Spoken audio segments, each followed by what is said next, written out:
Hello children, this is the seventh part of the chapter A Dog from Nowhere. So children, as I told you that we will have the next exercises in the next video. So I am back with the same video where we will discuss the next exercises. Two of them are based on the understanding of your text and the other two are based on the language and language का वो topic which we have been already taught. हमने adverb पढ़ा हुआ है, उसके हमने types भी पढ़े हुए थे. So the next two exercises are based on one of the grammar portions, one of the grammar topics, that is adverb. So I'll tell you in brief about adverb, what is that, and then I'll tell you the solution of the exercises. So let's get started with the first exercise of today. So children, so I could cover somehow the first sentence. There we saw that the option A was right. क्या था? I am a silent admirer of your work. So यहाँ पर हमें करना क्या है, हमें sentence को पूरा करना है by selecting one of the options which are given to. जो दो दिए हुए उसमें से एक ऑप्शन हमें सेलेक्ट करना है. सो पहले ऑप्शन में साइलेंट था, इसका मैंने बताया था कि किसी की चुप रहकर सराहना करना, यानी पब्लिक में बहुत ज़्यादा उसकी बातें मत करना, बातें उसके कामों की मत ना करना, बट साइलेंटली उसके सामने ना करना, बट उसकी पीठ पीछे उसकी तारीफ़ करना, उसके काम को प्रेज़ करना. Number 2, before travelling overseas make sure you are. So children, I told you the meaning of overseas, that means abroad. जब हम 7 समंदर पार जाते हैं, बहुत दूर जाते हैं, किसी विदेश कंट्री में जाते हैं, बाहर की कंट्री में जाते हैं. सो हमारे पास वीज़ा, पासपोर्ट, इन सब के साथ साथ हमारे पास एक चीज़ बहुत ज़रूरी होनी चाहिए, वो होता है लाइफ इंश्योरेंस, और हेल्थ इंश्योरेंस भी होता है. तो हमें एक बार अपने फुली जो इंश्योरेंस है उसको करवा के ही निकलना चाहिए. बिकॉज़ अगर हम फ़्लाइट से जा रहे हैं, ऑफकोर्स हम फ़्लाइट से ही जाएंगे, so any danger can come into your life, और उसकी सिक्योरिटी के लिए, आपकी लाइफ की सिक्योरिटी के लिए अगर कोई मिसहैपनिंग हो जाती है आपके साथ, गॉड फॉरबिड, तो वो जो इंश्योरेंस होता है वो काम आता है. तो फुली इंश्योर्ड यहाँ पर हो जाएगा. Number 3, she was wide awake when I walked into her room at midnight. So wide awake means, sorry, wide का मतलब होता है बहुत. सपोज़ हम जब सुबह उठते हैं तो हमारी आंखें बहुत ही छोटी छोटी सी लगती हैं, and we want to sleep again, we feel sluggish. But यहाँ पर कोई बोल रहा है कि शी वॉज़ वाइड अवेक, यानी बहुत अच्छी से, मतलब वो पूरी तरीके से जग रही थी. When I walked into her room at midnight, जब मैं बीच रात में, आधी रात में उसके कमरे में गई तो वो जग रही थी. Then it is greatly important that we finish work on time, or it is vitally important. So children, let me tell you, important का मतलब होता है ज़रूरी, and vitally का मतलब होता है बहुत ज़्यादा ज़रूरी. ठीक है, तो यहाँ पर greatly से better और even greatly के अलावा जो ऑप्शन वाइटली लिखा हुआ है, that will be the correct answer. So it is vitally important that we finish the work on time. Suppose आपके एग्ज़ाम्स आ रहे हैं तो आप कह सकते हैं it is vitally important to study nowadays because are exams are at hand. Number 4 we have done. Yes. Number 5, her house is absolutely located near the main shopping area, या फिर कन्वीनियंटली. सो उसका absolutely का मतलब होता है बहुत सटीक. ठीक है, कन्वीनियंटली का मतलब होता है कि आसानी से, बहुत ही सहजता से. ठीक है, तो उसका घर ऐसी जगह पर, ऐसे आसान जगह पर, या फिर ऐसे कन्वीनियंट जगह पर लोकेटेड है कि आसानी से वो शॉपिंग मॉल या शॉपिंग करने वाले एरिया में जा सकती है. तो यहाँ पर करेक्ट जो आंसर होगा वो हो जाएगा conveniently. Now the next number is 6, he is short tempered. The meaning of short tempered is गुस्सैल, जो बहुत ही फ्यूरियस होते हैं, बहुत ही गुस्सा करने वाले होते हैं, इवन टेम्पर्ड होते हैं. तो इसके लिए सेंटेंस है he short tempered. So I had to deal with अब जो शॉर्ट टेम्पर्ड लोग होते हैं उनके साथ निपुणता से नहीं, उनके साथ दिमाग से काम करा जाता है, जिसको कहते हैं टैक्टफुली, राइट। तो टैक्टफुली का मतलब हमने जाना कि दिमाग से काम करना या फिर बहुत समझदारी के साथ काम करना। तो जो गुस्सा करने वाले लोग होते हैं उनके साथ बहुत ही दिमाग से काम करना चाहिए। तो यहाँ पर लिखा ही is short tempered, so I had to deal with him tactfully. Number 7, I am the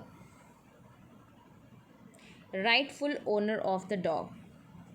rightful, अब जो ओनर होता है चिल्ड्रन वो करेक्ट नहीं होता, बिकॉज करेक्ट का मतलब होता है सही बात है, किसी चीज़ को सही करना, ठीक है।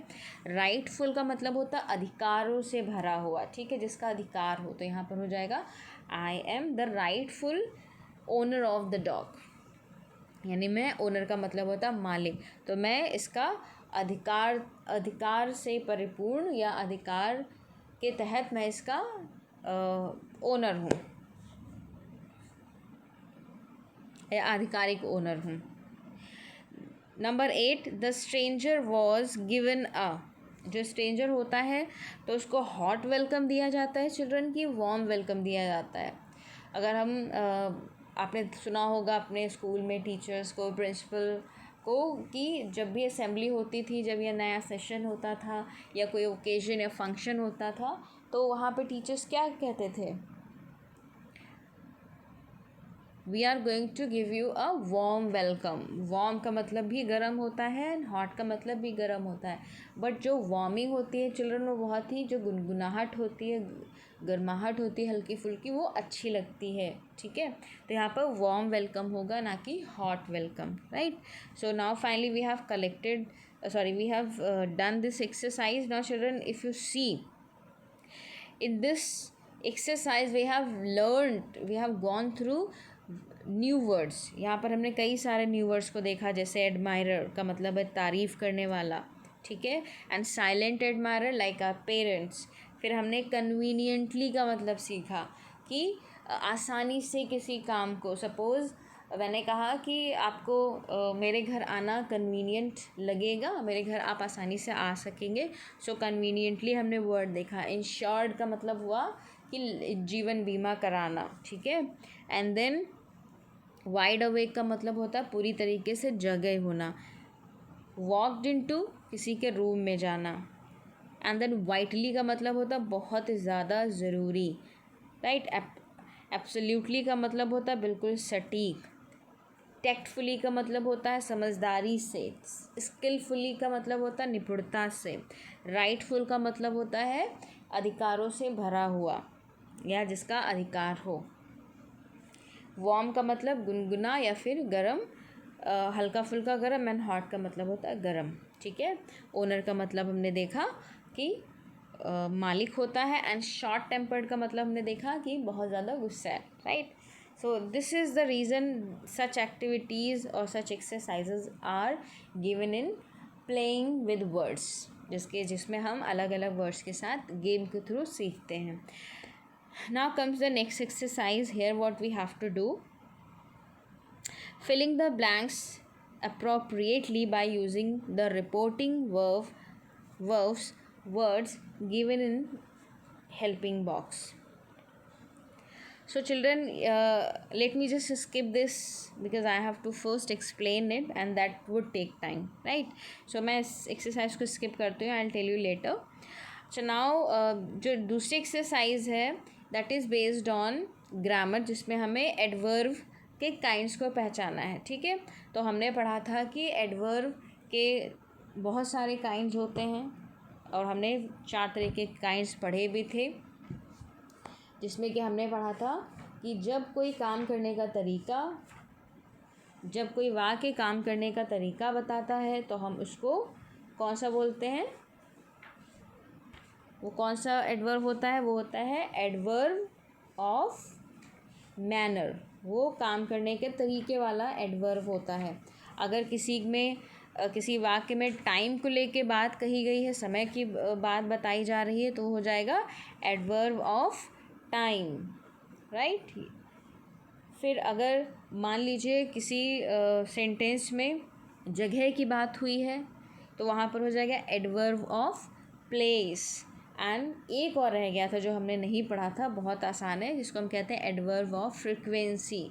ठीक है, तो फ्रिक्वेंसी का मतलब होता है किसी चीज़ का बार बार आवृत्ति होना, आवृत्ति, यस, आना जाना किसी चीज़ का आवृत्ति होना। ठीक है, सपोज़ मैंने कहा कि वो दिन में 2 बार चाय पीता है। ठीक है, तो वह दिन में कितनी बार चाय पीता है, कितनी फ्रिक्वेंसी है चाय पीने की, कितनी आवृत्तियाँ उसकी चाय पीने की, 2 बार। ठीक है, तो it is very easy. Let me use doodle for you. So children, अब पहला सेंटेंस अगर हम देखेंगे, she visited her cousin yesterday. तो चिल्ड्रन, यस्टरडे यानी कल की, बीते हुए समय की बात हो रही है। ठीक है, तो यस्टरडे यानी क्या हो जाएगा, ये एडवर्ब ऑफ टाइम हो जाएगा। क्या हो जाएगा, एडवर्ब ऑफ टाइम। ठीक है, तो इसमें एडवर्ब ऑफ टाइम जो आंसर होगा, इसके सामने हम लिखेंगे एडवर्ब यहाँ पे लिखा हुआ है, एडवर्ब ऑफ टाइम हो जाएगा। फिर दूसरा सेंटेंस देखते हैं, the infant slept soundly in the crib. तो एक इन्फेंट यानी छोटा बच्चा बहुत ही अपने जो झूला होता है एक तरीके का बच्चों का, उसमें बहुत गहरी नींद में सो रहा है। साउंडली का मतलब है बहुत गहरी नींद में। तो इसका जो सोने का तरीका क्या है, बहुत गहरी नींद में सो रहा है। कैसे सो रहा है, गहरी नींद में। तो बेटा यहाँ पर कौन सा एडवर्ब हो जाएगा, एडवर्ब ऑफ मैनर। क्या हो जाएगा, adverb of manner.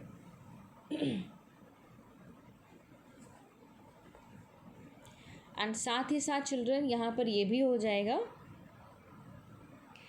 Adverb of place. क्यों, क्योंकि यहाँ पर ये भी बताया गया है कि बच्चा कहाँ, किस जगह पर सो रहा है, वो इन द क्रिब। ठीक है, तो यहाँ पर दोनों हो जाएंगे, मैनर, एडवर्ब ऑफ मैनर, और एडवर्ब ऑफ प्लेस, यानी जगह की बात हो रही, कहाँ सो रहा है, क्रिब में सो रहा है, और कैसे सो रहा है, साउंडली सो रहा है। ठीक है, फिर आता है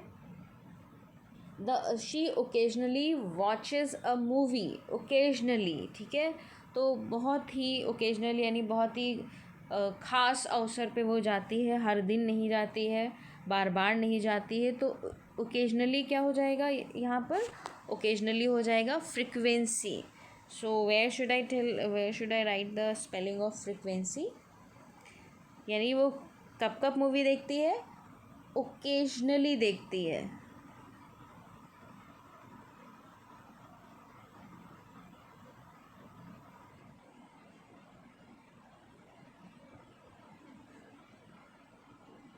एडवर्ब ऑफ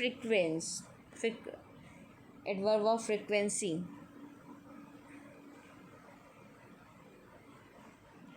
राइट, तो ये क्या, ये कौन सा हो जाएगा, नंबर 3 में। So she occasionally watches a movie, frequency है, बहुत ही कम है। देन है the plates are kept there, bring them please. So जो प्लेट्स हैं वहाँ पर रखी हुई हैं, तो वहाँ पर रखी हुई हैं मतलब किसी जगह की बात हो रही है। ठीक है, तो ब्रिंग देम प्लीज़, तो यहाँ पर क्या हो जाएगा, केप्ट देयर यानी क्या बता रहा है, प्लेस को बता रहा है, यानी कौन सा एडवर्ब हो जाएगा, एडवर्ब ऑफ प्लेस। तो इसका आंसर हम इस सेंटेंस के आगे लिखेंगे, adverb of place. Then the last sentence is she often goes to the club to play tennis. वो टेनिस खेलने जाती है, कब, ऑफन। ठीक है, तो ऑफन का क्या मतलब है, यानी कभी कभार जाती है। ठीक है, तो यहाँ पर क्या हो जाएगा, फ्रिक्वेंसी, एडवर्ब ऑफ फ्रिक्वेंसी। कौन सा एडवर्ब है, adverb of frequency. Now will see the next exercise children. Now in the next exercise सब लिखा हुआ है कौन सा एडवर्ब है, एडवर्ब ऑफ प्लेस है, टाइम है, तो हमें उस हिसाब से इस सेंटेंस, इन सेंटेंसेस को कंप्लीट करना है। ठीक है, तो इसमें क्या लिखा है, she weighted in line for her turn.